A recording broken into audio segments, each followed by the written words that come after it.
Previously on the Lobby USA, spying on American students, a worker at the Israeli embassy describes her remit to our undercover reporter. Gathering intel and reporting back to Israel. That's a lot of what I do. It's report back to the Ministry of Foreign Affairs, Ministry of Strategic Affairs. It's part of a covert campaign to influence America's youth.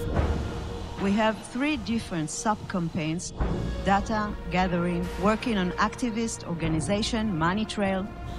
Wow, it just looks like the state of Israel is employing little spies. In the second of a 4-part series, how the pro-Israel lobby influences Congress.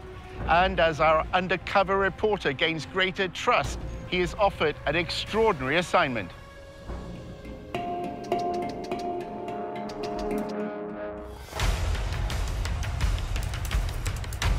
Using an undercover reporter, Al Jazeera's investigative unit infiltrates one of the most powerful lobbies in the world. Getting $38 billion in security aid to Israel matters, which is what AIPAC is doing. We examine how the lobby, led by AIPAC, the American Israel Public Affairs Committee, has secured unwavering support in Congress. Congressmen don't do anything unless you pressure them. And the only way to do that is with money. What the lobby is all about is to make sure that Israel gets special treatment from the United States forever. But after occupying Palestinian lands for half a century, the pro-Israel lobby is facing a new challenge. We called for a full boycott of Israel, divesting from it, and eventually imposing sanctions on it to achieve UN-stipulated rights of the Palestinian people. A movement to boycott, divest, and impose sanctions on Israel, BDS, was formed on American campuses. It seems to be achieving its goals. It threatens future American support for Israel. We believe in justice for all people. So that means the occupation has to end. Israel's Ministry of Strategic Affairs responded with a covert operation to defeat BDS. אתה צריך לעשות את זה עם הרבה מאוד עמימות. זה לא גוף צבאי היררכי שאם הרגנו את X, אז כל הגוף מתחתיו לא פועל. So the Israeli government leverages Jewish organizations in the diaspora. Absolutely. It's a psychological campaign involving spying and smears. You discredit the messenger as a way of discrediting the message. Just stay on message. And what is that message? BDS is a hate movement. While our reporter monitored pro-Israel groups, he was asked to go undercover for the lobby. You're going into enemy territory, not for everybody.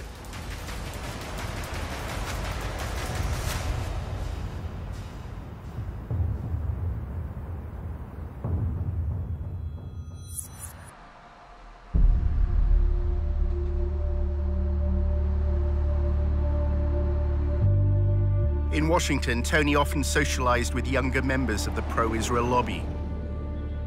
Here, the discussions are focused on influencing elites. Recent graduates appear to no longer care about debates they had at university. We try and go through student government and pass bills. I mean, you know, looking back on it now, it's all it's total crap. BDS in general, obviously.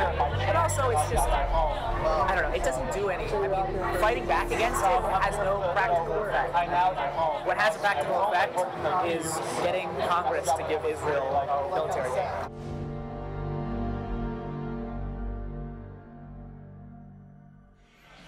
At the end of the day, it doesn't matter what happens at the University of X. What matters is what happens here. What matters is what happens in the capitals of the state, the capitals of other countries. The pro-Israel lobby is keen to co-opt elites beyond America. At a party organized by AIPAC, Tony met an intern at a public relations firm whose clients include the United Arab Emirates. The lobby apparently has allies in the Arab world. The American Jewish Committee is running a study tour to, it's either Dubai or Abu Dhabi, and they're talking about mutual cooperation.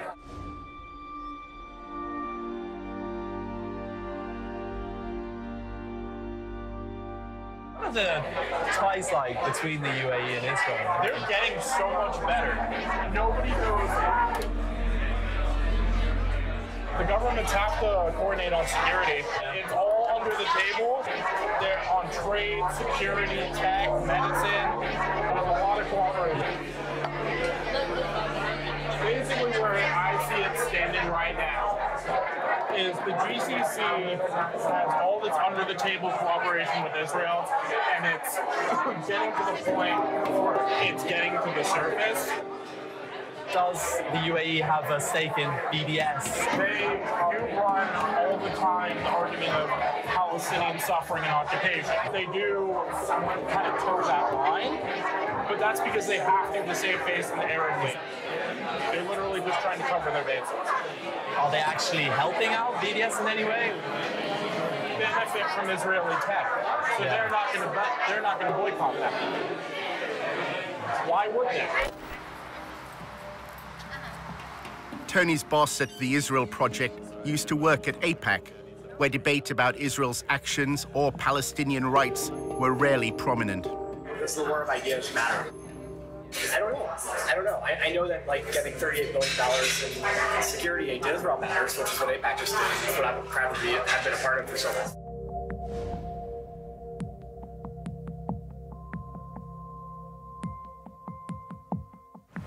My job was basically to convince students that participating in the war of ideas on campus is actually a distraction. You can hold up signs and have rallies on campus, but the Congress gets $3.1 billion a year for Israel. Everything AIPAC does is focused on influencing Congress. Congress is where you have leverage, so you can't influence the President of the United States directly, but the Congress can. AIPAC is very interested in making sure that every representative and every senator toes the line on Israel. And it is highly effective in that regard. That's why it's considered to be synonymous in many people's heads with the lobby. AIPAC's website shows members of Congress attending its conferences and declaring their support for Israel. And on behalf of Congress, thank you for sending a clear and unequivocal message to the world that the United States stands with Israel now, tomorrow, and always. I reject the BDS movement, whether it be on campuses in France and London or right here in the United States of America. To get elected in the American political system, you need lots of money. What AIPAC does is it makes sure that money is funneled your way if you're seen as pro-Israel, and it'll go to significant lengths to make sure that you stay in office if you continue to be staunchly pro-Israel. May God bless Israel. May God bless the United States of America. May God bless you all. Thank you so much. Thank you. They have questionnaires. Anybody running for Congress is expected to fill out a questionnaire. And they evaluate the depth of your commitment to Israel on the basis of that questionnaire. Then you have an interview with local people. If you get AIPAC support, then more often than not, you're going to win. Jim Moran is a Democrat who represented a congressional district in Northern Virginia. You realize it's not just the money, it's the number of concerned activists. They'll send out postcards, they'll make phone calls, they'll organize. I mean, that's the democratic process. They understand the democratic process. We made sure that there were people in every single congressional district. And then you'd call them up and say, I'm calling from AIPAC in Washington. I did these calls. We hear that you're good friends with Congressman so-and-so. Oh my God, yes. We've been friends since elementary school. Well, what does he think about Israel? I never talked to him about Israel. Well, can I come down and talk to you and help you figure out a way to talk to him about Israel? No, just tell me. What should I say? I don't have to, I'll just tell him. Our undercover reporter wanted to learn more about how funding is secured for congressmen. Speaking of the devil. David Oakes, a prominent pro-Israel advocate, invited Tony to a fundraising event. Oakes later called him to discuss the details. Is it just a social event? No, hold on. I'm going to email you a list of the people that this group supports. This is the biggest ad hoc political group, and definitely the wealthiest in D.C. Hold on. Mark Kirk, the senator from Illinois. Ted Deutsch from Florida. Barbara Comstock, she's the congressman from Virginia. Richard Byrd, North Carolina. Kelly Ayotte is fantastic. She's in the Arms Committee. They'll walk in the room and they'll say, everything here is off the record. And then they'll say, here's a little bit about me, and then people will ask very specific questions. The fundraiser was being held in a wealthy suburb of Washington. The AIPAC group, it makes a difference. It really, really does. It's the best bang for your buck, and the networking is phenomenal. Congressmen and senators don't do anything unless you pressure them. They kick the can down the road unless you pressure them. And the only way to do that is with money. Right now, our current contribution limit from any person to a candidate is $2,700. Now, that's a lot of money, you know, and that can certainly buy some gratitude with the lawmaker. But if you really want to add punch to that type of buying of favors, what you do is you get 50 or 100 people together at an event like this, all chipping in $2,700, and then you bundle it all together and hand over the total amount to the lawmaker. At that point, we're talking anywhere up to $250,000. So suddenly you've got a group of people with the same demand they want from the lawmaker, handing over $250,000. That buys a lawmaker. The fundraiser was for Anthony Brown, who ran for Congress in November 2016. This is direct spending. Brown's going to use that 30 grand to do ad campaigns. So they strategically pick the ones who are in the close reaches that they want to build relationships with. So we want the Jewish community to go face to face in a small environment, 50, 30, 40 people, and say, this is what's important to us. We wanted to make sure if we give you money that you're going to enforce the Iran deal. That way, when they need something from him or her, like the Iran deal, they can quickly mobilize and say, look, we'll give you 30 grand. They actually impact it. He's actually saying we're buying these office holders. And that's the point. We're chipping in all this money so we can hand over $100,000 or $200,000 to the office holders so we can buy them. You're not supposed to advertise. There's all these advertising laws. I was surprised they had an invite. I've never seen an actual invite before. Oakes described a similar event he attended in New York, which included donors from Wall Street. In New York, with Jeff Talbot, we don't ask a goddamn thing about the Palestinians. You know why? Because it's a tiny issue, that's why. It's a small, insignificant issue. The big issue is Iran. We want everything focused on Iran.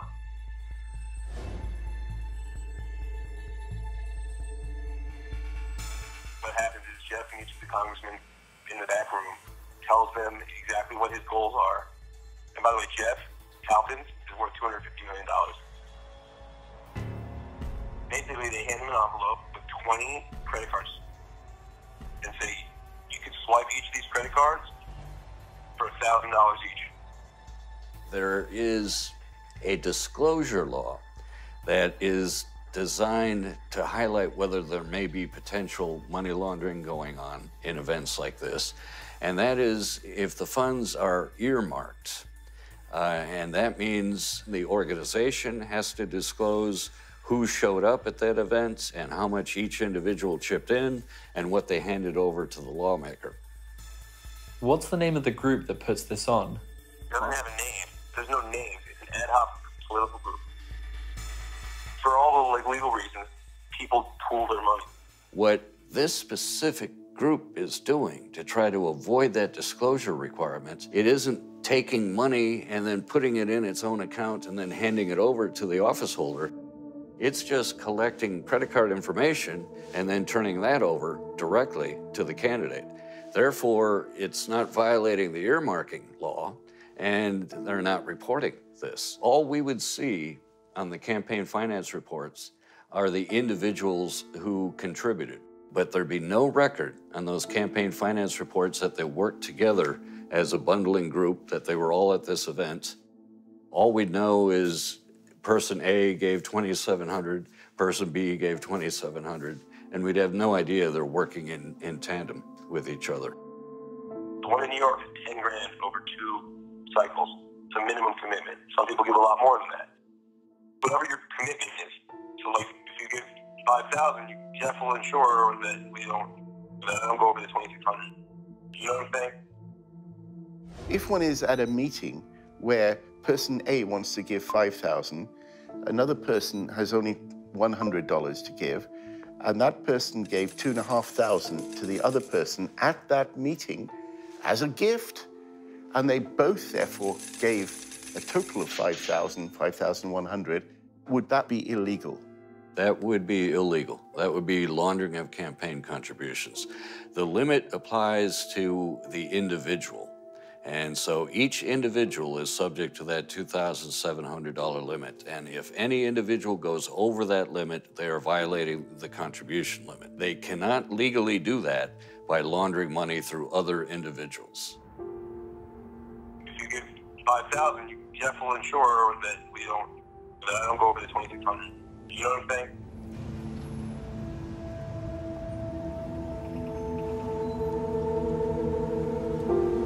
During a cab journey across Washington, Tony's boss at the Israel Project, Eric, spoke about his former job as a fundraiser for Jeb Bush. I was one of the first employees of the Bush campaign. The first time Trump came up in a conversation was we were going to solicit him for Jeb. And we're like, why isn't he writing a check? We would joke, like, this is the donor who went nuts. Eric shares his concerns about Jeb Bush's campaign. I hope the Justice Department doesn't make an example out of Bush, because we were operating in a real gray zone. And we raised enough money, we figured, let them come at us, we'll defend ourselves. We thought he's going to be the Republican nominee, everyone did at that stage. A relatively small number of families supply hundreds of millions of dollars annually to lobby politicians. The 200 families whose giving constitutes 90% of all political giving are not giving because they want a government contract or because it's good for their business. They're doing it because they actually care. In my view, it's obscene how much money there is. One of the most effective uses of the lobby's funds occurs when Congress is on its break.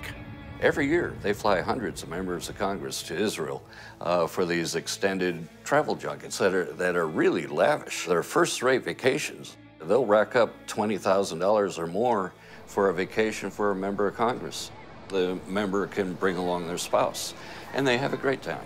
You are told that Israel continues to be under siege from hundreds of millions of its neighbors who are Muslim and who hate Israel, who hate Jewish people. You're told that Israel survives because of the United States and because of American politicians like you who support us. An attempt was made to change the law so that all expenses-paid trips would be considered a bribe. I drafted legislation to try to reform the whole profession of lobbying to get rid of free travel and gifts from lobbyists. The Honest Leadership and Open Government Act of 2007 significantly enhanced the travel restrictions that if you're an organization that employs a lobbyist, you can only provide a one-day trip for a member of Congress.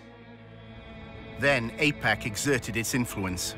There was a major loophole written into the travel restriction that was essentially engineered by AIPAC, and this loophole is widely known as the AIPAC loophole. The clause excluded educational trips organized by a charity that didn't hire lobbyists. AIPAC happened to be affiliated to such a charity. It doesn't have an office, it doesn't have any employees, it's just a tax form that they filed. Gifts of dinner, gifts of wonderful resorts to stay at, gifts of entertainment, all of which is packed up into one of these trips, is a very, very effective tool at influence peddling. Most of our donors were like nudniks, like schleppers. The quality is starting to improve. We're attracting more impressive people. Until recently, the people we're attracting, is the guy, he's wealthy, gives away $25,000 a year, $10,000 is to us, and this is his hobby and full-time job, and he won't shut the up or stop calling. We're finally starting to expand into the class of donors that AIPAC has, which is like the more elite, easier to work with, smart, strategic, writing big checks kind of money. It takes just as much time to get a $10,000 check from someone as it does getting $500,000. The money raised by AIPAC doesn't just fund congressmen who support their goals. If you wander off the reservation and you become critical of Israel, you not only will not get money, AIPAC will go to great lengths to find somebody to run against you and support that person very generously. And the end result is you're likely to lose your seat in Congress. They threaten. They immediately threaten. Even if they know that AIPAC can't defeat them, AIPAC can make their lives more difficult. They can make sure that their next town meeting or something, some members of the Jewish congregation jump up and say, but you're anti-Israel. In 2002, AIPAC was lobbying Moran to vote for the invasion of Iraq.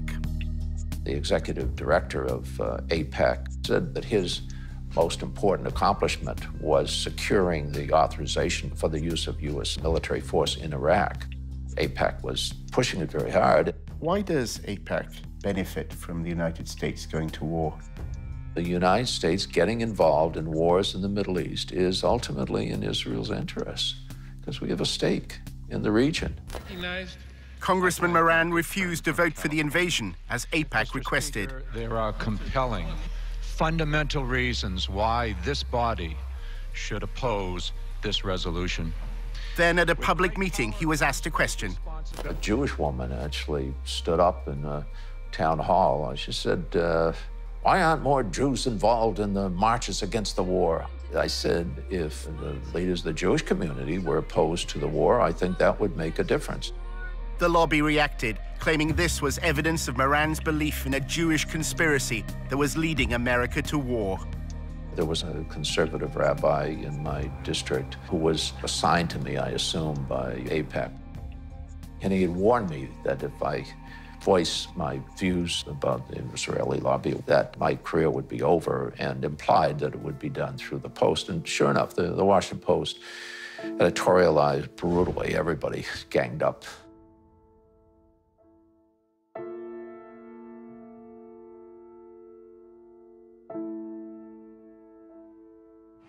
So what are the main outlets that TIP work with? Washington Post is the biggest one. Okay. Isn't that like just down there or something? Yeah, it's actually that building. Moran claims the Washington Post's editorial board has a close relationship with AIPAC. The principal editorial board of the Post itself has been a very effective instrument because they've been able to maintain their credibility. And it's a great paper in every other way, but because they have such credibility, they're extremely effective. Everyone knew he wasn't anti-Semitic. Anti-Semitism has come to mean anti-Israel. The AIPAC crowd doesn't really care very much about whether or not a person likes Jews or wants one to move next door. All they care about is what their position is on Israel. Both of my daughters married Jewish men. My grandchildren are Jewish. Anybody that considers me anti-Semite is ignorant.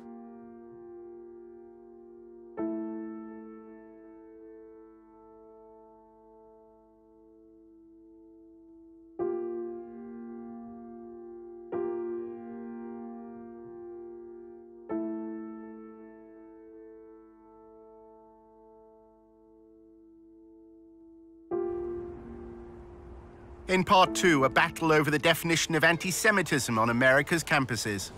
There are those who claim, oh yeah, we're trying to stop anti-Semitism, but what they're actually trying to do is stop advocacy for Palestinian human rights.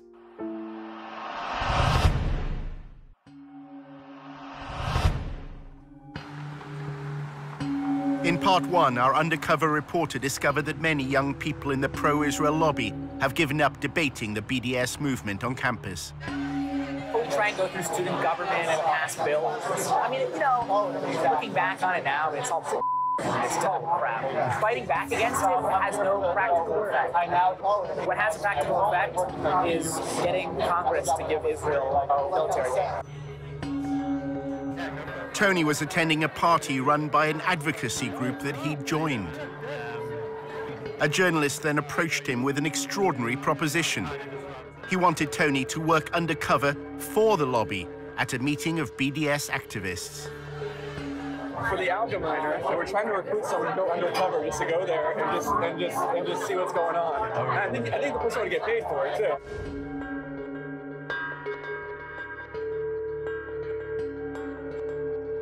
Yeah. Someone's gonna sign up, do their profile, just kind of like see what's going on. Higher up, you know, they sent me an email today that like, you know anyone who could do this?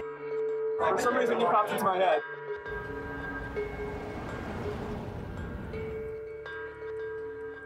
A few days later, a journalist from the Allgemeiner contacted Tony.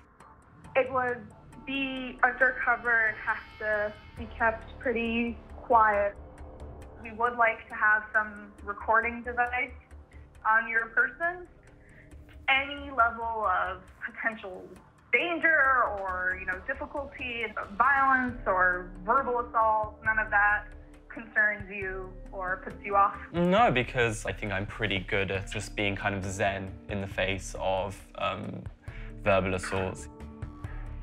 The Allgemeiner claims to be the fastest-growing Jewish newspaper in America. It pays particular attention to events on college campuses. We're working on a project now about ranking U.S. universities and colleges in terms of their anti-Semitic and anti-Israel activity. We have a campus bureau that monitors this sort of behavior and these incidents and these campaigns all day long, all week long. The Allgemeiner often reports that anti-Semitism exists amongst pro-Palestinian student groups.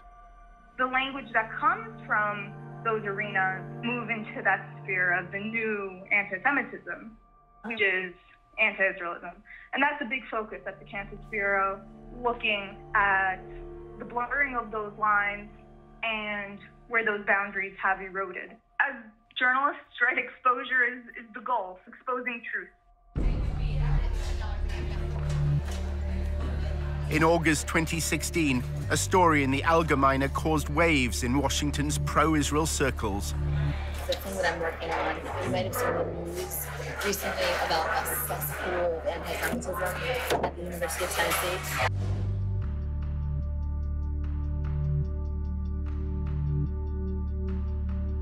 So the expose was on these anti-Semitic tweets. They uncovered 14 current students, 5 recent graduates at the University of Tennessee that had tweeted all of these horribly anti-Semitic things.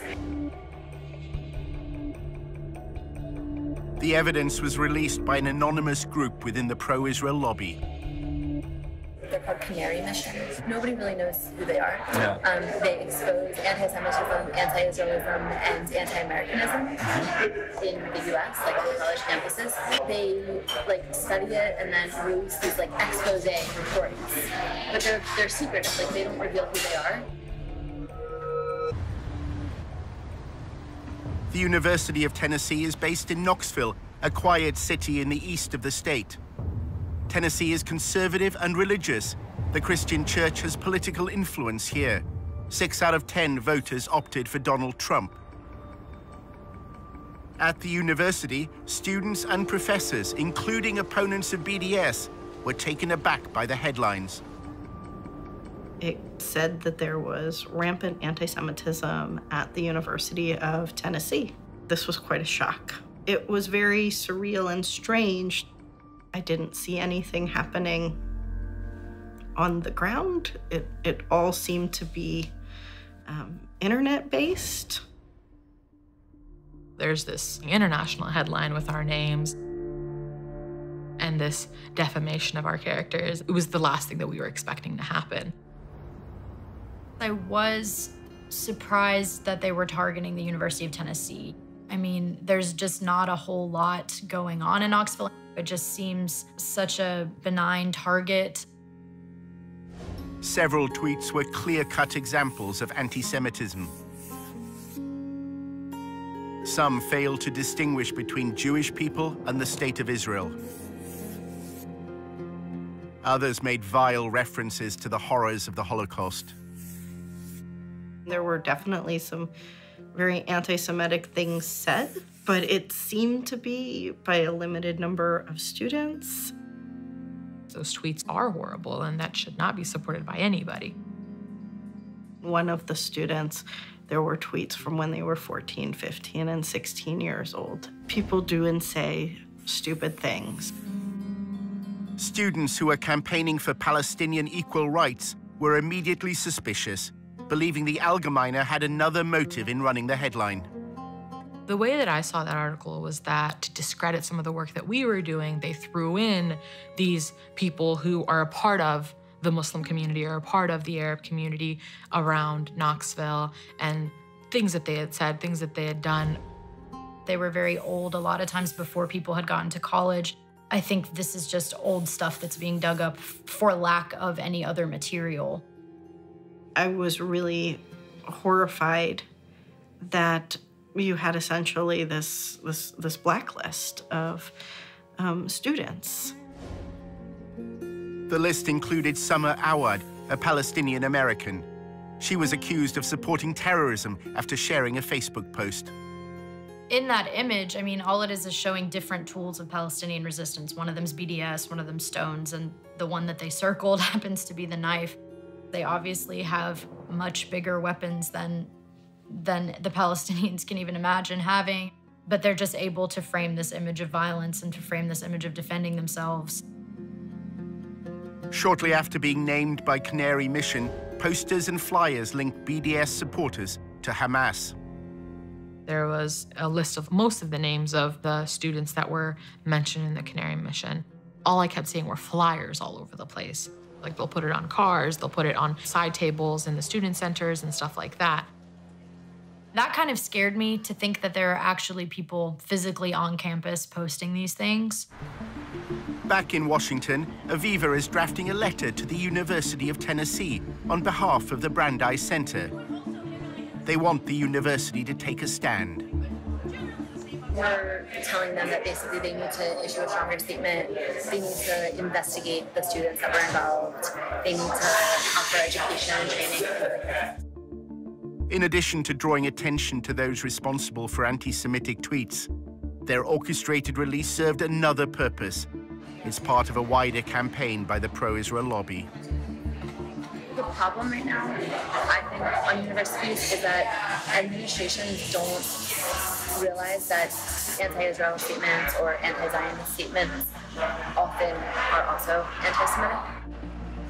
To find out what anti-Semitism means for the lobby, Tony visits Aviva's boss at the Brandeis Center for Human Rights in Washington.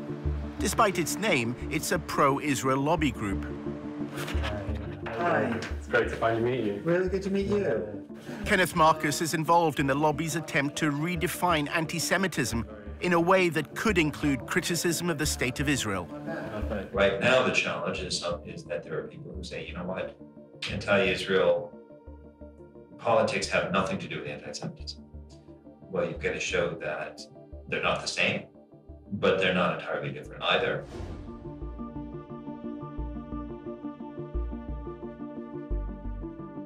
The goal is to have the federal government to establish a definition of anti-Semitism that is parallel to the State Department definition. The US State Department defines anti-Semitism using a three-point test known as the 3 Ds. It includes statements that demonize Israel, those that apply double standards, or those that delegitimize the state. There have been attempts by some to try to define anti-Semitism in such a way that conflates actual anti-Semitism with completely legitimate criticism of Israel or Israeli government policies. They are overly broad and vague to the point where any kind of criticism of Israel or of Israeli government policies can be labeled as anti-Semitic. One of the major tactics that the lobby uses to defend Israel, and it's done this for a long period of time, but it's using it more and more these days, is to identify people who criticize Israel as an anti-Semite. The letter that Aviva was sending called for the University of Tennessee, Knoxville, to address a long-standing problem of anti-Semitism on campus. The Brandeis Center is urging American universities to adopt a definition of anti-Semitism that could include criticism of Israel. We are trying to get universities to adopt a uniform definition, whether it's the State Department's definition or a similar version of it, because then we think that the administrators would be able to understand anti-Semitism better and discipline students for hateful and discriminatory actions. The Brandeis Center also wanted the university to screen what they described as a path-breaking film called Unmasked Judeophobia. It was made by a member of staff at the university and featured Kenneth Marcus. It is now socially acceptable to say lots of different things that were not acceptable in the past. Anti-Israelism and anti-Semitism is one example. It tries to make the claim that Muslims have adopted Nazi-like anti-Semitism and are going to essentially lead the next Holocaust on the Jews. The film positions anti-Semitism at the heart of the BDS movement. It was not sponsored by the chancellor, but it was held at the law school, and Ken Marcus did attend. It was screened on the day that commemorates victims of the Holocaust. The film was not appropriate for Holocaust Remembrance Day. As a scholar of the Holocaust and anti-Semitism, I would just say the film's conclusions didn't meet scholarly standards. Exactly why Washington's pro-Israel lobby is concerned by events in Tennessee is at first hard to understand, until one considers the growth of evangelical Christianity in the southern states. Tennessee is a Bible Belt state, and the capital of Tennessee is known as the buckle of the Bible Belt. And that good old Southern Christian culture is very strong here, and a big part of that has now become this rhetoric of Christian Zionism.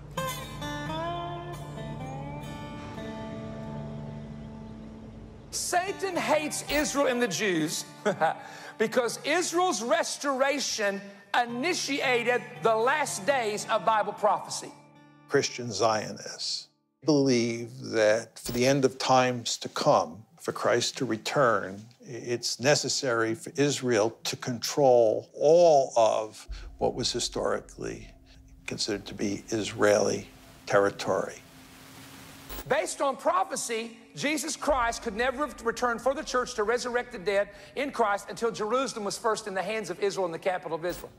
Christian Zionists and Christian organizations that lobby on behalf of the Israeli government, a lot of them have a theology which I think is in many ways anti-Semitic. The Jews have to leave the West. It says in your Bible, God will bring them back to Israel from the West. It instrumentalizes Jews in such a way that their goal is that all Jews around the world will leave where they live and move to Israel, because in their theology, that is what will lead to the coming of the Messiah again, and then all of the Jews will convert or will all be killed. Leaders of the Christian Zionist lobby threw their weight behind the Trump election campaign. I have been asked 101 times plus, why do you think Donald Trump won? And I have an immediate answer. Because he was the only one that was blessing Israel. The evangelicals flooded the voting booths this time like at no time in our history. And a lot of the laws that are being enacted in those states that are pro-Israel, anti-BDS, are coming about in part because there is so much sympathy for Israel in that community, which has a lot of political power. Senate Joint Resolution 170, bipartisan resolution to condemn boycott, disinvestment, sanctions movement, and increasing incidence of anti-Semitism. In 2015, Tennessee became the first state legislature to condemn BDS. It's the result of the lobby's attempt to use legal means to quell BDS on campus. In recent light of anti-Semitic things that have happened here in Tennessee on our college campuses, we are just expressing our support as an ally for the state of Israel. And with that, I renew my motion. It made it seem as though there's this huge Palestinian liberation movement happening in this state. That's the way that it was presented at the legislature, was that we need to stop this before it takes over our state. There's an intensive effort by Israel and pro-Israel groups to get governments, universities, legislative bodies to adopt a definition of anti-Semitism that includes criticism of Israel and its state ideology, Zionism. We're the space where a lot of these things are initially brought and tested. The rough drafts, like the beta version, comes here, and then you'll see that same bill go into another legislator the following year. According to their definition, if I say to you that I believe that instead of separate Israeli and Palestinian states, there should be a single state where Jews, Christians, Muslims, atheists, everyone has full equal rights, the way they do under the Constitution of the United States, that would make me an anti-Semite because I'm denying Israel's right to be a Jewish state. How to define anti-Semitism? I would say hatred, discrimination, violence, animus towards Jews for being Jewish, I would say is the broadest definition of anti-Semitism. They have created this perverse definition of anti-Semitism where calling for everyone in Palestine, Israel to have equal rights is somehow an attack on Jews. And they're trying to get this pushed into official definitions. And this has been a key goal of people like Kenneth Marcus and the Brandeis Center, so that they can then go after people who are advocating for equality and bring them up on charges that they're actually anti-Semitic bigots. You have to show that they're racist hate groups and that they are using intimidation to get funded and to consistently portray them that way. 6 months after the Allgemeine ran its report, an anti-Semitism awareness bill was brought before Tennessee's State Assembly. The bill incorporates the 3Ds definition, which can include criticism of Israel. Kenneth Marcus gave evidence. When I had read a newspaper article in a major national Jewish newspaper indicating some issues, we independently verified several different issues going on with blogging, I think it was Facebook entries, Nazi-type references to Jews, and the need to kill Jews. They may have dealt with that, but it seems to me it's an indication that the problem is here. In order to create enough sort of political momentum and hysteria to get these bills through, you need to show that anti-Semitism is rife on campuses. You see groups like the Brandeis Center jumping on headlines which are very dramatic and very scary. Incidents like the one that they claimed happened at the University of Tennessee are certainly helpful in a political sense if you're trying to push legislation like that through. A right to exist. Aviva Vogelstein also traveled to Tennessee. If a student on a campus says, from the river to the sea, Palestine will be free, meaning that from the Jordan River to the Mediterranean Sea, there will be no state of Israel, that would be considered anti-Semitic. Another example would be when students on campus chant things like, Intifada, Intifada, we support the Intifada. That's calling for, an Intifada is calling for violence against innocent Israeli civilians. And that is an incitement to violence. And it's calling for demonization and delegitimization of Israel. 7 months earlier, when Aviva was writing the letter to the University of Tennessee, she was talking to a leader of the Jewish community in Knoxville. It seems that she told Aviva that the University of Tennessee doesn't have a long-standing problem of anti-Semitism. She's like, I've been on campus for 10 years, and there have been no, actual incidents of anti-Semitism. These tweets are obviously disgusting and need to be addressed. It's very misleading that they're calling this a cesspool of anti-Semitism. Jewish students at the University of Tennessee repeated this sentiment before the state legislature. When people say things like we're experiencing anti-Semitism, it hits us pretty hard. When we were told that this was being said about our university and the climate at our university, we were really confused because we had never heard about any form of anti-Semitism that was happening on our campus. So this was kind of, the first thing to come to us. So if we're the students who are supposed to have been affected by this so-called climate, you would think we would kind of know about it before. There's no evidence that there's sort of an atmosphere of intimidation against Jewish students. Once you look behind the headlines at Tennessee, that's what everybody said.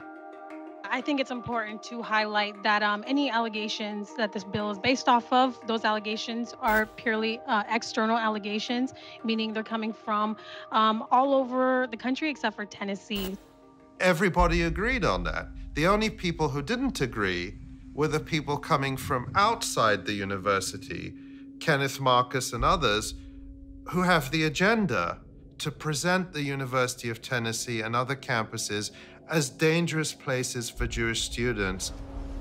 One of the consequences of the allegations of anti-Semitism has been to temper activism for Palestinian equal rights. You can look at this campus in the last 8 months and see that there has been little to no activism on that forefront. I would say last year this time, we had a new sort of like adrenaline underneath us, and then this kind of completely killed our fire. And it was hard to gain that momentum once again. Remember that there's 2 steps in the lobby's game plan.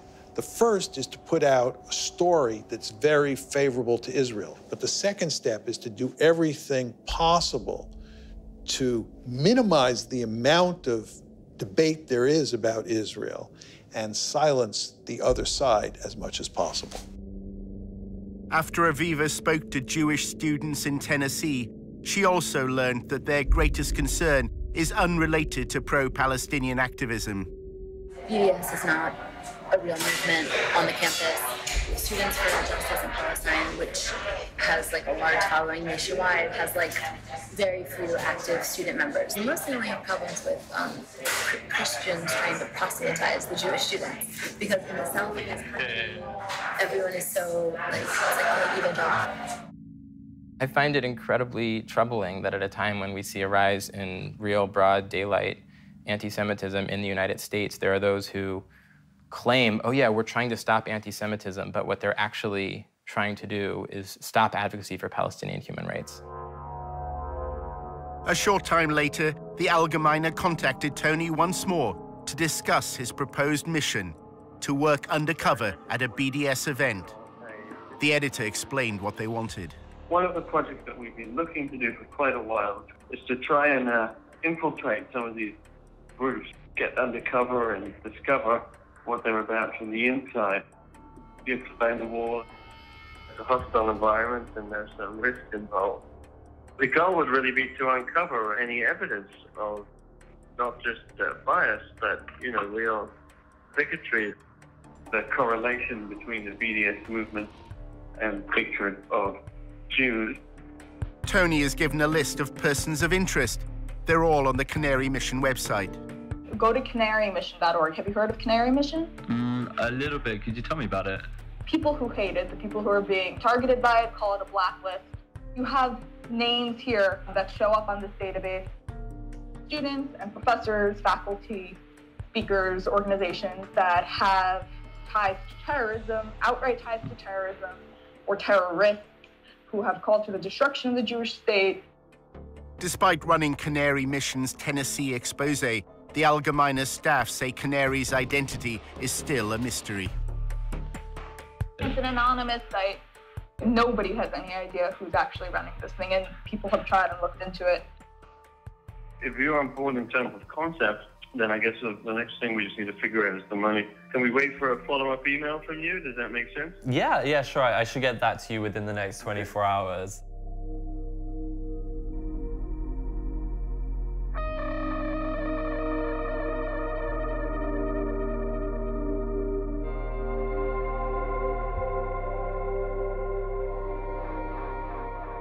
Coming up in episode 3 of The Lobby, how anonymous websites smear pro-Palestinian activists on campus. It was really an attempt by people who didn't know us to think, maybe I can destroy this marriage at the very least. It's psychological warfare. Drives them crazy.